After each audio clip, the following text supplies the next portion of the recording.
I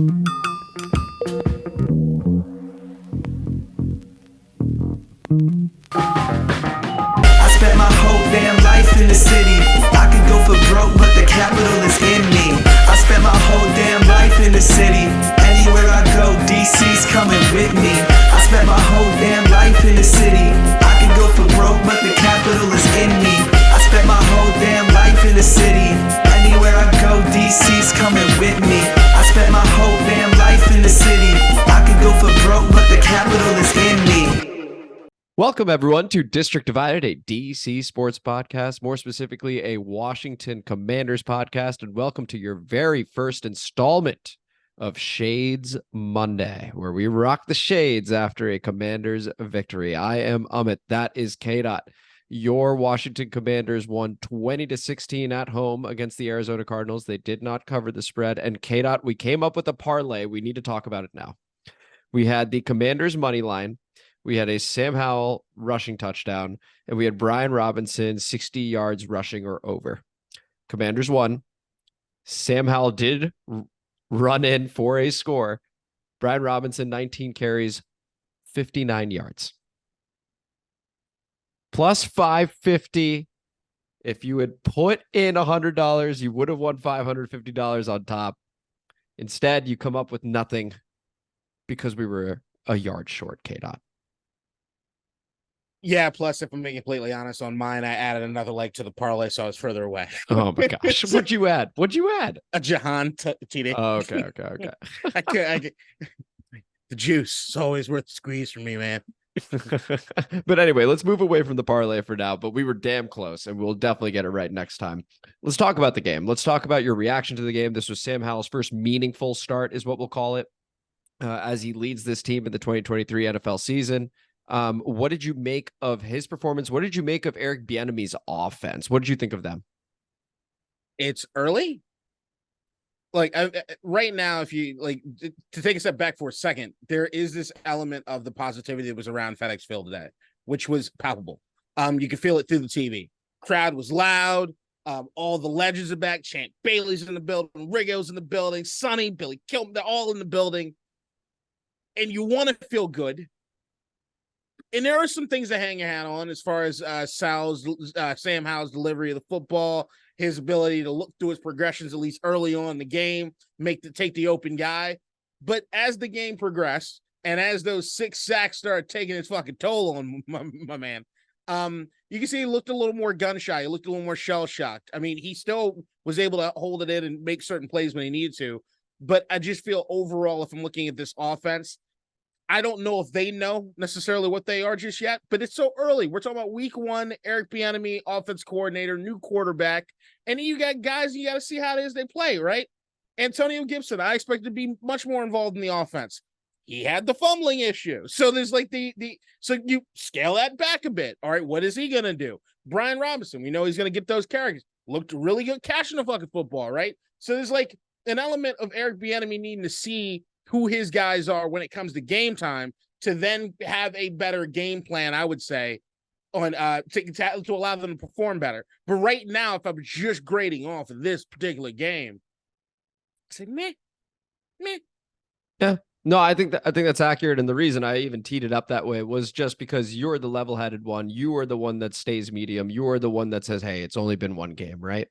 You can definitely enjoy it, and you're going to, and you guys should listen to all the Commanders coverage you possibly can right now, because we are 1-0, and it's awesome.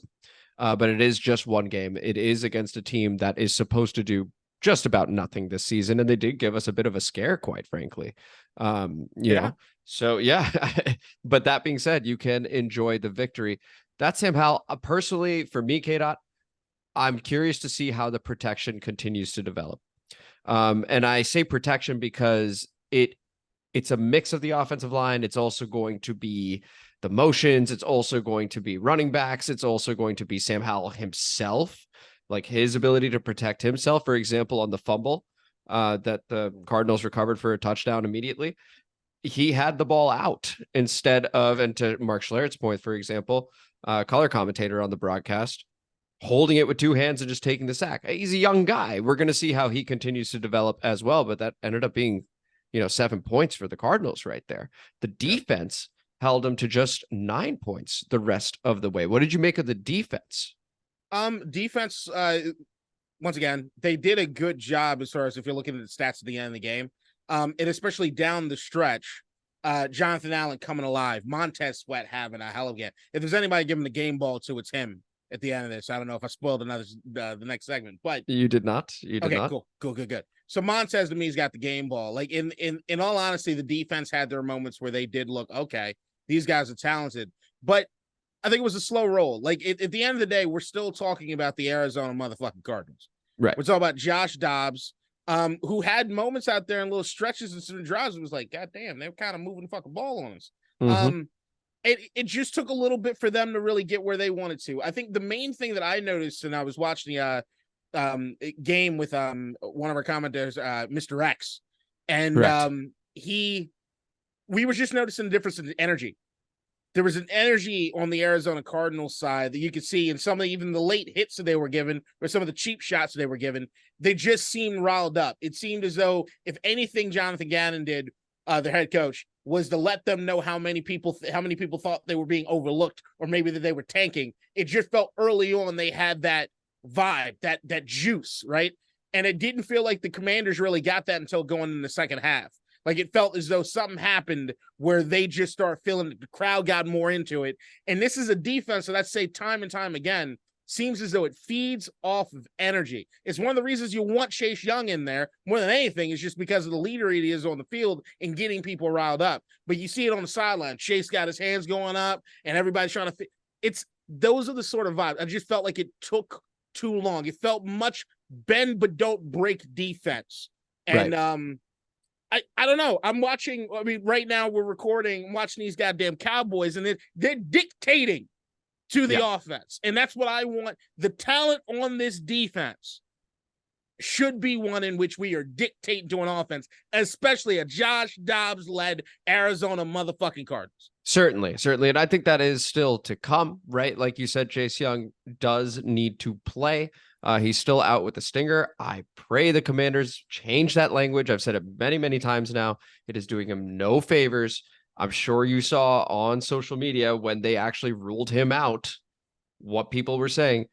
That being said, to your point on Montez Sweat and our collective point on Kam Curl on previous episodes, if you were to only extend 2 of the 3, as of right now, by default, those are the 2, right? Montez plays a great game today. Kam Curl almost had an interception, but was commanding that secondary area, played well again. You led the team in tackles. There you go. So you look at those 2, 10 total tackles. And then on the other hand, the Cardinals, they did more than their fair share for gifting us this game. 9 penalties, 122 yards in penalty yardage, right? So that helps us big time. There was that one drive in particular. I think we got 60 yards. There's like 2 personal fouls and 67 yards in the pass interference. So they did a whole lot to help us out as well. And we do need to look forward. And in terms of looking forward, we're going to be playing the Broncos. We're going to do a full episode on that.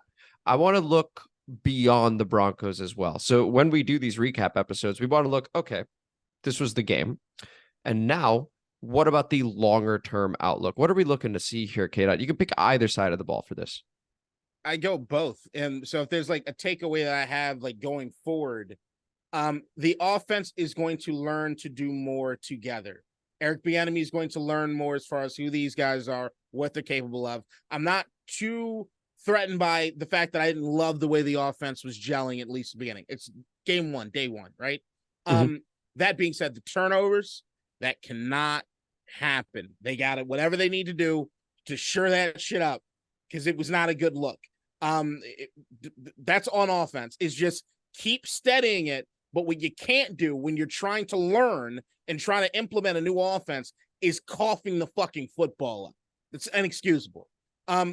Defensively, I think we know what these guys are, and it seems as though, just like last year, they have their rocky certain aspects of them, but that talent is so prevalent. It shines through any of the bullshit. And I just want those guys to continue rocking the way they are. High energy. Maybe whatever it is they need to do, maybe ask Lawrence Taylor for a little bit of that A-Train magic before the game, that they need something to get I need to see them out the tunnel. They need their Ray Lewis moment out the tunnel. I don't want to see them eventually get there. They need to come out the gate fucking swing. I would absolutely love to see that on the defensive side. I actually don't have too many concerns on the defensive side because we still have a lot to learn about them. Again, they played the Arizona Cardinals today. And so, or yesterday, we're doing Shades Monday, today, yesterday, whatever. We're recording Sunday night. But we're going to learn more about this defense as we go. We're going to get Chase Young back. That's going to be, very important for getting a proper picture of what we have over here. Because like you said, Chase is a leader. You talk about your Ray Lewis, like Chase can be that. Yep. So we're going to wait for him to come back. On the offensive side of the ball, I want to see it get cleaned up, right? I'm not even talking about the turnovers. 6 sacks for Sam Howell. Like we talked about it in the preview. The Cardinals should not be generating any pressure. They generated a ton. And then it was all across the board, because then if you look at the rushing stats, Brian Robinson, 19 carries for 59 yards. That's a 3.1 yard per carry. Antonio Gibson, 3 carries for 9 yards. He had the fumble, 3 yards per carry. Chris Rodriguez Jr., 3 carries for 7 yards, 2.3 yards per carry. That obviously needs to go up. So I'm curious to see if we can establish an identity, because right now the offense doesn't have one. It's only been 1 game. We are going to find out what it is after 4 or 5 games, right? But I'm curious to see what the identity is moving forward. That is all I've got. Let's move over to. Don't get any easier. Oh, they most certainly do not.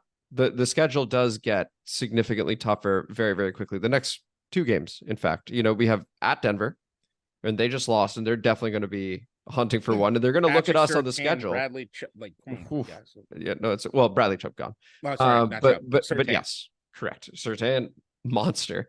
And then the Bills, right? So it's going to get tough. I wanted to jump over to the comment mailbag because we did get a couple comments about player of the game, and you had mentioned Montez Sweat. So one is from Elsie, not former co-host of the show. There is a Logan C, I believe, who says, my player of the game is Sam Howell, but my PTSD tells me this is a setup game. And I tell you what, Elsie, it was close.